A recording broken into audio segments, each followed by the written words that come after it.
기독교의 부활은 예수님으로부터 새롭게 시작하는 생태 환경이다. 기독교의 부활은 예수님으로부터 새롭게 탄생한 새 질서, 새로운 체계다. 예수님이 시작하셨고 그의 부활로 말미암아 새로운 시대, 전혀 다른 부활의 생명의 생태계가 발현한 새로운 질서, 새로운 체계입니다. 기독교의 피해 신학 세 번째 시간입니다. 부제목으로는 부활의 경륜입니다. 원래 말씀의 진도상 피해 신학을 중심으로 계속 나아가야 하지만 날이 날인 만큼 부활주일이기에 부활에 초점을 맞춰서 설교하겠습니다. 약간 껴 맞추는 듯한 느낌은 있긴 하지만 부활주일이니까 우리 은혜로 잘 받고 하나님께 영광 돌렸으면 좋겠습니다. 오늘은 부활주일입니다. 부활, 이 단어의 사전적 의미는 죽었다가 다시 살아나는 것입니다. 우리 주님은 잡혀 죽으시기 전에 제자들에게 이런 말씀을 하셨죠. 마태복음 16장 21절, 이때로부터 예수 그리스도께서 자기가 예루살렘에 올라가 장로들과 대제사장들과 서기관들에게 많은 고난을 받고 죽임을 당하고 제3일에 살아나야 할 것을 제자들에게 비로소 나타내시니. 우리 주님의 이 말씀은 실제로 이루어졌죠. 마태복음 14장 43절부터 16장 19절인데 굉장히 깁니다. 이것을 설교의 원활한 진행을 위해서 중간중간 생략해서 말씀을 읽어 나가도록 하겠습니다. 예수께서 말씀하실 때에 대제사장들과 서기관들과 장로들에게서 파송된 무리가 검과 뭉치를 가지고 예수께 나와 손을 대어 잡거늘 예수께서 말씀하여 이르시되 너희가 강도를 잡는 것 같이 검과 뭉치를 가지고 나를 잡으러 나왔느냐. 이에 제자들이 다 예수를 버리고 도망하니라. 그들이 예수를 끌고 대제사장에게 가니 대제사장들과 장로들과 서기관들이 다 모이더라. 대제사장이 물어 이르되 내가 찬송받을 이의 아들 그리스도냐. 예수께서 이르시되 내가 그니라. 대제사장이 자기 옷을 찢으며 이르되 그가 신성모독하는 말을 너희가 들었도다. 이에 그들이 다 예수를 사형에 해당한 자로 정죄하고 새벽에 예수를 결박하고 끌고 가서 빌라도에게 넘겨주니 빌라도가 이르되 내가 예수를 어떻게 하랴. 그들이 소리 지르되 십자가에 못 박게 하소서. 이에 빌라도가 예수를 채찍질하고 십자가에 못 박게 넘겨주니라. 군인들이 예수를 끌고 십자가에 못 박으려고 끌고 나가니라. 그들이 예수를 끌고 골고다라 하는 곳에 이르러 십자가에 못 박으니라. 위에 있는 제패에 유대인의 왕이라 썼고 강도 둘도 예수와 함께 십자가에 못 박으니 제9시에 예수께서 크게 소리 지르시되 엘리 엘리 라마 사박다니 하시니 이를 번역하면 나의 하나님 어찌 나를 버리셨나이까 하는 뜻이라. 이에 예수께서 큰 소리를 지르시고 숨지시니라. 예수를 향하여 섰던 백부장이 숨지심을 보고 이르되 이 사람은 진실로 하나님의 아들이었도다 하더라. 이날은 준비일 곧 안식일 전날이므로 아리마대 사람 요셉이 빌라도에게 예수의 시체를 달라 하니 빌라도가 백부장을 불러 알아본 후에 요셉에게 시체를 내주는지라. 요셉이 세마포를 사서 예수를 내려다가 그것으로 싸서 바위 속에 판 무덤에 넣어두고 돌을 굴려 무덤 문 앞에 놓음에 안식일이 지나매 막달라 마리아가 안식 후 첫날에 그 무덤으로 가매 돌이 굴러져 있는데 그 돌이 심히 크더라. 무덤에 들어가서 흰 옷을 입은 한 청년이 우편에 앉은 것을 보고 놀라매 청년이 이르되 너희가 십자가에 못 박힌 나사렛 예수를 찾는구나. 그는 살아나셨고 여기에 계시지 아니하니라. 보라 그를 두었던 곳이라. 예수께서 안식 후 첫날 이른 아침에 살아나신 후에 전에 7 귀신을 쫓아내어 주신 막달라 마리아에게 먼저 보이시고 그 후에 시골로 가는 2 사람에게 나타내시며 그 후에 예수께서 11 제자에게 나타나사 그들이 믿음 없는 것과 마음이 완악한 것을 꾸짖으시고 예수께서 말씀을 마치신 후에 하늘로 올려지사 하나님 우편에 앉으시니라. 굉장히 길었죠. 조금 길었지만 이것은 우리 주님의 부활의 사건을 일목요연하게 진술한 진술입니다. 여기서 요점은 예수님의 부활은 사실이다.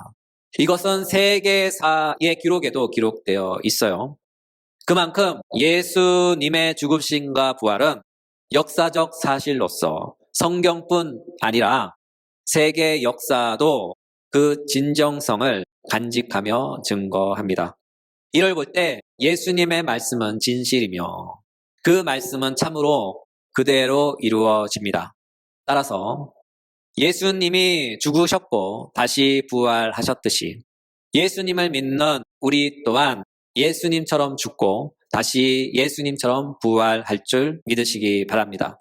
이와 같은 이유로 우리 주님은 세상에 계실 때 이런 말씀을 하셨어요. 나는 부활이요 생명이니 나를 믿는 자는 죽어도 살겠고 무릇 살아서 나를 믿는 자는 영원히 죽지 아니하리니 이것을 내가 믿느냐.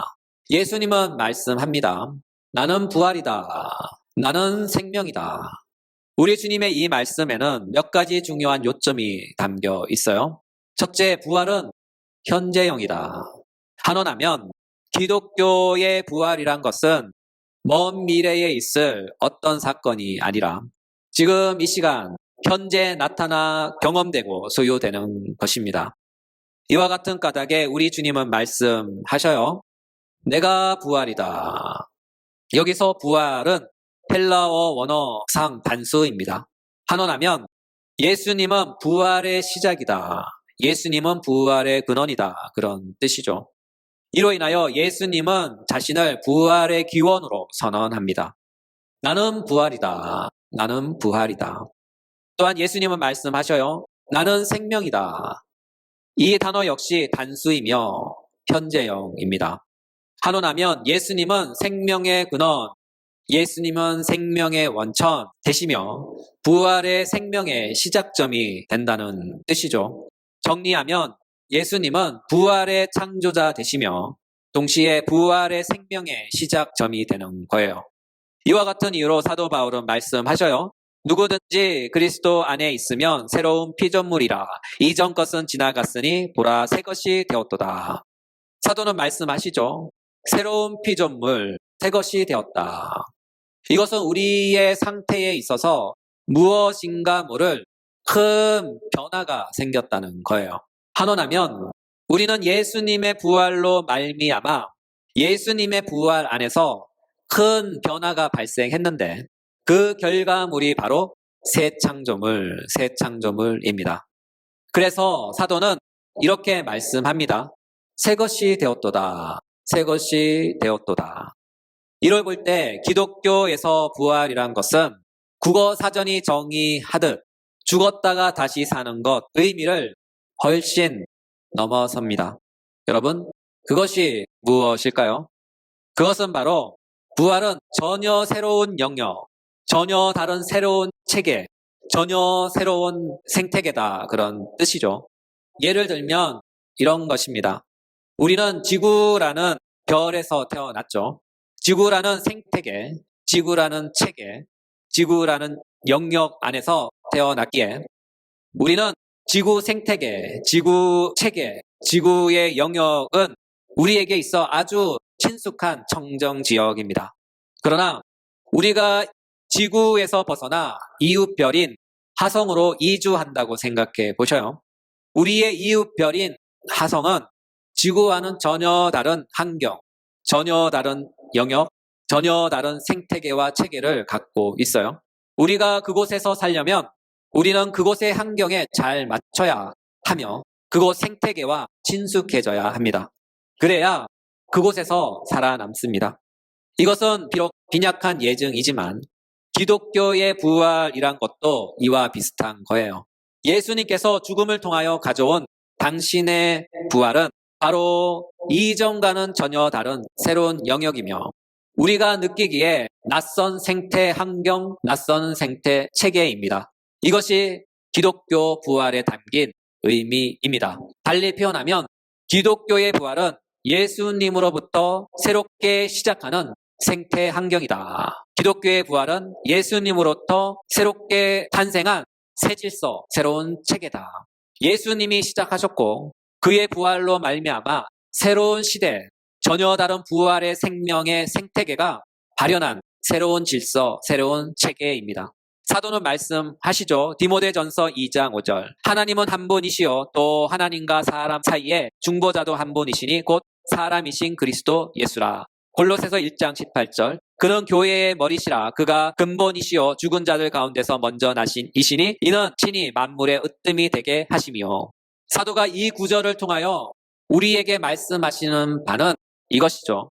예수님의 부활은 우리에게 새로운 영역이며 새로운 생태 환경이며 새로운 질서며 새로운 체계를 갖고 오셨는데 그것은 바로 한 분 하나님, 한 분의 왕, 단 하나의 백성, 단 하나의 나라, 단 하나의 질서, 단 하나의 체계, 그것으로 이루어진 나라라는 것이죠.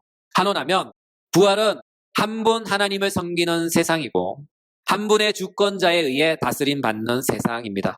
오직 하나의 질서가 있고 오직 하나의 체계만 존재합니다. 따라서 기독교의 부활은 한 분 하나님, 한 분의 주권자, 한 백성, 하나의 질서, 하나의 계통체계로 이루어진 단 하나의 세상입니다. 바로 예수 그리스도의 나라, 예수 그리스도의 나라입니다. 그러므로 기독교의 부활은 새로운 방식, 새로운 한 질서, 새로운 한 체계예요. 이와 같은 이유로 사도는 이렇게 선포하시죠. 골로새서 1장 13절. 그가 우리를 흑암의 권세에서 건져내사 그의 사랑의 아들의 나라로 옮기셨으니.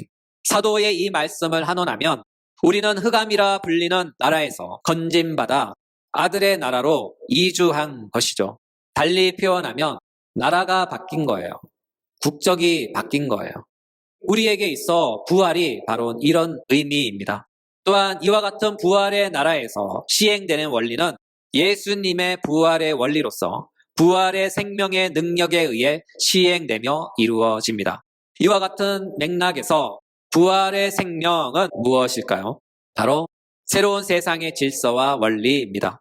그리고 이와 같은 새로운 세상에서 우리가 잘 적응하고 그 원리대로 잘 살도록 우리와 가장 가까운 데 계시면서 우리를 돕는 분이 계신데 그분은 바로 성령님입니다.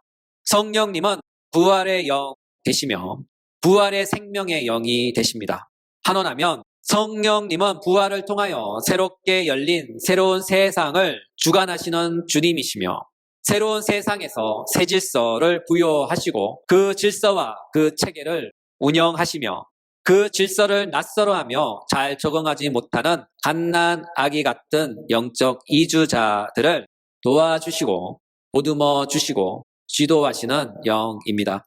이를 가리켜 우리는 보혜사라고 부르죠. 요한복음 14장 16절 17절. 내가 아버지께 구하겠으니 그가 또 다른 보혜사를 너희에게 주사 영원토록 너희와 함께 있게 하리니 그는 진리의 영이라. 세상은 능히 그를 받지 못하나니 이는 그를 보지도 못하고 알지도 못함이라. 그러나 너희는 그를 아나니 그는 너희와 함께 거하시며 또 너희 속에 계시겠음이라. 이처럼 우리에게 오시는 보혜사 곧 성령 하나님은 예수님의 부활을 통하여 부활의 생명으로 우리에게 오시고 영원히 오셔서 우리가 예수님의 부활 안에서 부활의 생명으로 살아가게 하시고 살아내게 하십니다. 요점은 예수님의 부활은 새로운 영적 생태계로서 새로운 질서, 새로운 체계입니다. 만약 이와 같은 부활에 대한 새로운 인식이 없다면 그리스도인들에게 있어 세상살이는 정말 팍팍하고 나에게 안 맞는 옷을 입은 것처럼 어색합니다. 왜냐하면 새로운 영역, 새로운 생태계, 새로운 질서, 체제 안에 살면서 기존의 익숙한 방식과 질서와 체제를 고집하고 있기 때문이죠. 이는 마치 한국에서 미국으로 이주했음에도 불구하고 여전히 한국의 방식과 습관과 체계를 고수하며 미국에서 사는 것과 같은 것이죠. 이와 같은 이유로 그들의 신앙생활은 열심은 있지만 그 열심의 신앙생활 가운데 항상 공허하고 채울 수 없는 늘 목마른 2% 부족함이 있는 거예요. 여러분, 예수님의 부활 안에 있다면 예수님의 부활 안에서 부활의 생명으로 살아내시길 부탁합니다. 달리 표현하면 부활로 말미암은 새로운 영적 생태계 안에서 새로운 질서 안에서 새로운 체제 안에서 적응하며 그 질서에 맞게 그 체제에 맞게 살아야 한다는 것이죠. 우리 주님은 이런 말씀을 하셨어요. 누가복음 5장 38절. 새 포도주는 새 부대에 넣어야 할 것이라. 새 포도주를 낡은 가죽 부대에 넣는 자가 없나니 만일 그렇게 하면 새 포도주가 부대를 터뜨려 포도주가 쏟아지고 부대도 못 쓰게 되리라. 따라서 우리는 예수님의 부활 안에서 부활의 생명으로 사는 사람입니다. 환원하면 우리는 하나님 한 분을 섬기는 부활의 영역에서 삽니다. 우리는 한 분의 영원한 대통령만 모시며 섬기는 부활의 세상에서 삽니다.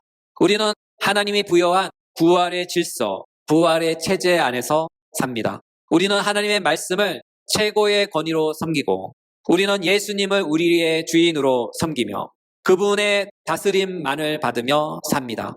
우리는 하나님의 한 질서, 그리스도의 한 체제 안에서 삽니다. 우리는 부활의 영이신 성령의 인도를 받으며 우리는 부활의 영이신 성령의 원리를 따르며 우리는 부활의 영이신 성령의 힘으로 삽니다. 그러므로 기독교 부활이란 것은 단순히 죽었다가 다시 살아나는 것만 아니에요. 기독교의 부활은 하나의 영역입니다. 하나의 질서입니다. 하나의 체계입니다. 또한 복음을 듣고 믿고 다시 태어나는 그 순간부터 부활이며 부활의 시작입니다. 따라서 기독교의 부활은 지금 이 땅에서 현재 실현되었고 실현되며 영원히 실현되는 것이죠. 이와 같은 이유로 우리 주님은 이렇게 말씀하신 거예요. 나를 믿는 자는 죽어도 살겠고 나를 믿는 자는 죽어도 살겠고 여기서 살겠고를 주목해 보셔요. 이에 해당하는 헬라어는 제세타이입니다. 이 단어는 살아있다, 산다는 뜻으로 부활의 생명인 영적 생명이 지속됨을 가리키는 단어이죠. 한원하면 우리는 부활한 그 순간부터 영원히 산다. 우리는 부활한 순간부터 영원히 산다. 이와 같은 의미에서 우리가 죽을 때 우리는 이 땅의 모든 기억을 상실하고 새로 갓 태어난 아기처럼 백지 상태로 영원한 생명에 들어갈까요? 정답은 아닙니다. 우리는 죽는 그 마지막 순간까지 이 세상의 모든 기억을 다 갖고 우리 주님 곁으로 갑니다. 이것은 구원받지 못한 모든 사람들에게도 동일하게 적용돼요. 그들도 죽기 전까지의 모든 기억, 설령 그것이 생각하기도 끔찍하고 다시는 기억하고 싶지 않은 것이라 해도 세상 모든 사람들은 그들의 기억을 갖고 하나님이 계신 보호자 앞으로 나아갑니다. 이로 인하여 사도는 이렇게 말씀하셔요. 로마서 14장 10절 12절 우리가 다 하나님의 심판대 앞에 서리라. 기록되었으되 주께서 이르시되 내가 살았노니 모든 무릎이 내게 꿇을 것이요 모든 혀가 하나님께 자백하리라. 이러므로 우리 각 사람이 자기 일을 하나님께 짓고 하리라. 우리가 낡고 헤어진 육신을 벗고 영과 육체가 분리되는 그날 우리 모든 영들은 모두 다 하나님 앞으로 갑니다. 이것은 구원받은 사람이나 구원받지 못한 사람이나 모두 다 동일합니다. 또한 구원받은 사람이나 구원받지 못한 사람이나 동일하게 하나님 앞에서 자신의 일생을 그것도 의식적이었던 무의식적이었던 우리의 몸과 기억에 남겨진 그 모든 것들이 자동적으로 자신의 입을 통해 자백하게 됩니다. 그 자백은 하나님의 심판의 근거가 되며 형벌의 근거가 되는 것이죠.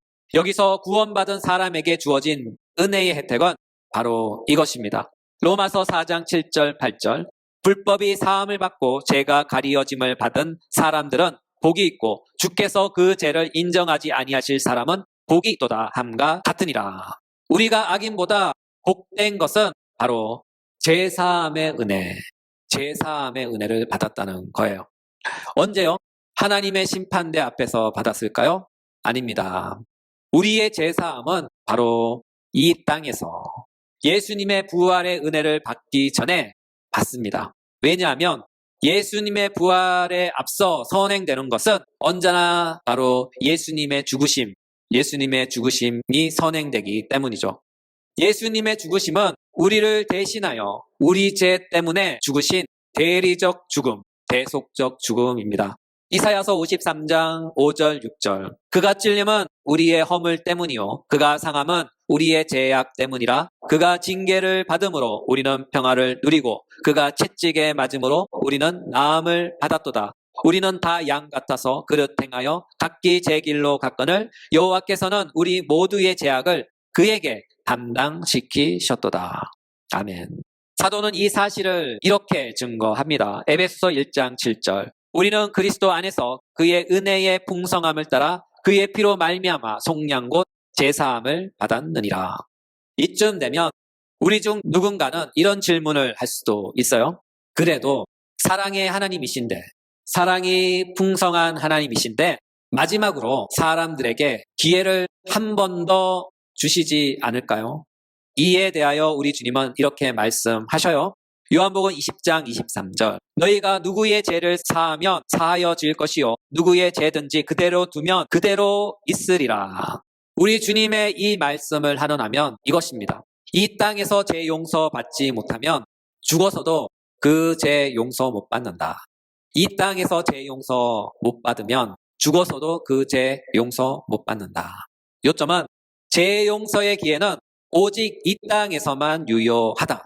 죽은 다음에는 절대로 기회가 없다. 그런 뜻이죠. 그러므로 우리는 오늘이라 불리는 지금 제사함의 복음을 듣고 그분이 베푸시는 긍휼함의 제사함을 받아 예수님이 창조하신 부활과 그분의 부활의 생명에 참여하는 복된 자들이 되시길 예수님의 이름으로 축복합니다.